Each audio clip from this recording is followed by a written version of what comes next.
ശബരിമല സ്വർണ്ണക്കവർച്ച കേസിൽ ചോദ്യം ചെയ്യലിനായി നടൻ ജയറാം കൊച്ചി ഇഡി ഓഫീസിൽ ഹാജരായി.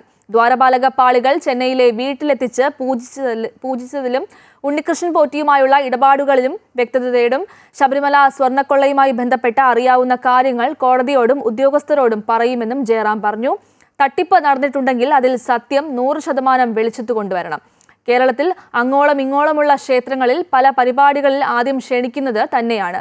അത്തരത്തിലാണ് ഇതിനും പോയതെന്നും ജയറാം പ്രതികരിച്ചു.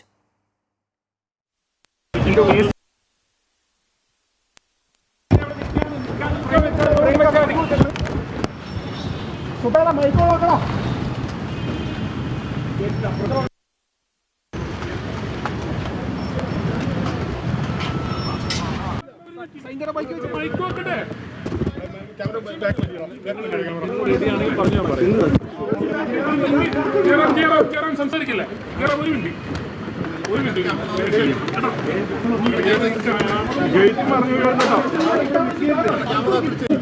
ഓക്കെ പറഞ്ഞേക്കട്ടെ.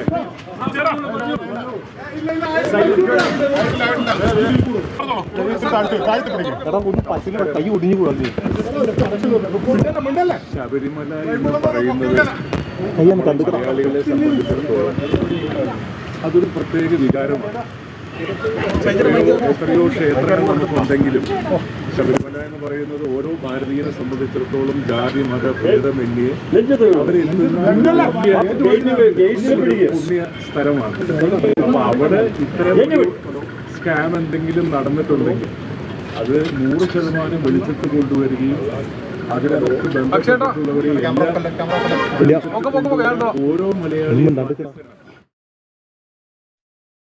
വിവരങ്ങളുമായി അശ്വതി ഉണ്ട്. അശ്വതി, ഈ സ്വർണ്ണക്കവർച്ച കേസിൽ ഇപ്പോൾ നടൻ ജയറാം കൊച്ചി ഇഡി ഓഫീസിൽ ഹാജരായിട്ടുണ്ട്. ഇപ്പോഴും ചോദ്യം ചെയ്യൽ തുടരുകയല്ലേ? അതോടൊപ്പം തന്നെ ഈ ഉണ്ണികൃഷ്ണൻ പോറ്റിയുമായി സാമ്പത്തിക ഇടപാടുകൾ നടൻ നടത്തിയിട്ടുണ്ടോ എന്നതടക്കം ഇഡി അന്വേഷിക്കുമല്ലോ. എന്താണ് വിവരങ്ങൾ?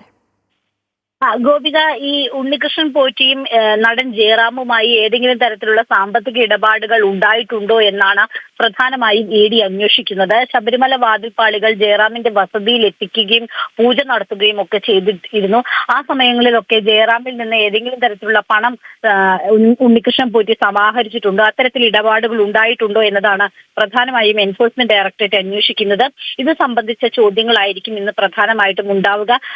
മാത്രമല്ല, ഇതിൽ നേരത്തെ തന്നെ SIT ഈ വിഷയത്തിൽ ജയറാമിനെ ചോദ്യം ചെയ്തിരുന്നു. പക്ഷേ ഉണ്ണികൃഷ്ണൻ പോറ്റിയുമായിട്ട് തനിക്ക് ദീർഘകാലത്തെ പരിചയമുണ്ട്, സൗഹൃദമുണ്ട്, എന്നാൽ ഒരു രൂപ പോലും സാമ്പത്തിക ഇടപാടുകൾ നടന്നിട്ടില്ല എന്നാണ് അന്ന് SITക്ക് നടൻ ജയറാം നൽകിയിരിക്കുന്ന മൊഴി.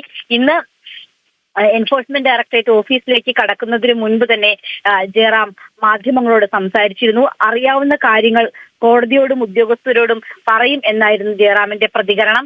ശബരിമല മലയാളികളെ സംബന്ധിച്ച് പ്രത്യേക വികാരമാണ്.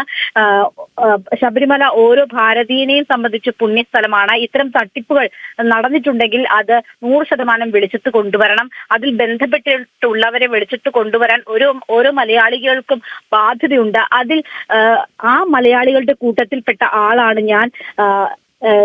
അത്തരത്തിലുള്ള ഒരു പ്രതികരണമാണ് ജയറാമിന്റെ ഭാഗത്ത് നിന്ന് ഉണ്ടായിട്ടുള്ളത്. തന്നിൽ നിന്ന് ഉപകാരപ്പെട്ട പലതും കിട്ടിയാൽ അത് നല്ലതല്ലേ എന്നും ജയറാം ചോദിച്ചു. അതായത് തനിക്കറിയാവുന്ന കാര്യങ്ങളെല്ലാം തന്നെ എൻഫോഴ്സ്മെന്റ് ഡയറക്ടറേറ്റിൽ പറയും എന്നതാണ് ജയറാം വ്യക്തമാക്കിയിരിക്കുന്നത്. എന്തായാലും ഇന്ന് ജയറാമിനൊപ്പം തന്നെ കൽപേഷിനെയും, ഇടനിലക്കാരനായിട്ടുള്ള കൽപേഷിനെയും എൻഫോഴ്സ്മെന്റ് ഡയറക്ടറേറ്റ് ചോദ്യം ചെയ്യുന്നുണ്ട്. കൽപേഷ് ഈ സ്മാർട്ട് ക്രിയേഷൻസിൽ നിന്ന് ഈ സ്വർണം ബെല്ലാരിയിൽ എത്തിച്ചത് കൽപേഷാണ്.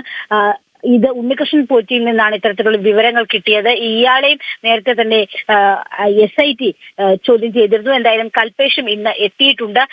ഏതെങ്കിലും തരത്തിൽ ഉള്ള ഒരു സാമ്പത്തിക അതിന് പ്രതിഫലമായിട്ട്, അതായത് സ്വർണം എത്തിച്ചതിന് ഒരു പ്രതിഫലം കിട്ടിയിട്ടില്ല എന്നാണ് കൽപേഷ് നേരത്തെ നൽകിയിരിക്കുന്ന മൊഴി.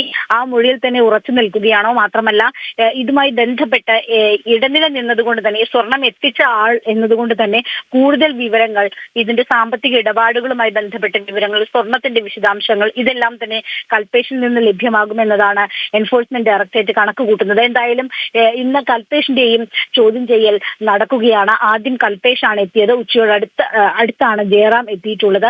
ദീർഘനേരത്തെ ചോദ്യം ചെയ്യൽ ഉണ്ടാകാനുള്ള സാധ്യതയുണ്ട്. കഴിഞ്ഞ ദിവസം ജയശ്രീയെ 9 മണിക്കൂറോളമാണ് എൻഫോഴ്സ്മെന്റ് ഡയറക്ടറേറ്റ് ചോദ്യം ചെയ്തത്. ഗോപിക. ശബരിമല സ്വർണ്ണക്കവർച്ചാ കേസിൽ നടൻ ജയറാമിനെ ചോദ്യം ചെയ്യുകയാണ്. കൊച്ചി ED ഓഫീസിലാണ് ചോദ്യം ചെയ്യൽ. അശ്വതിയാണ് വിവരങ്ങൾ നൽകിയത്.